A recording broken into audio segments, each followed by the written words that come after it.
চোখ দিয়ে পানি পড়ার মতো একটি ঘটনা।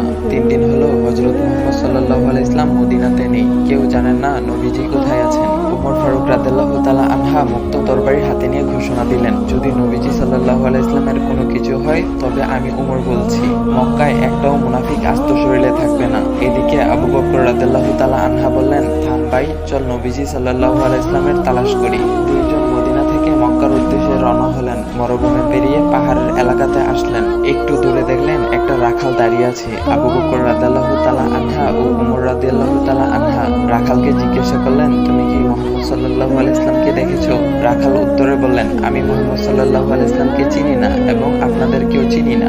তবে ওই পাহাড়ের উপরে একজন লোক ইয়া উম্মতি বলে কাঁদছেন। আবু বকর রাদিয়াল্লাহু তাআলা আনহা ও উমর ফারুক রাদিয়াল্লাহু তাআলা আনহা বুঝতে বাকি ছিল না, ওই লোকটা আর কেউ নয়, দয়াল নবীজি হযরত মুহাম্মদ সাল্লাল্লাহু আলাইহি ইসলাম।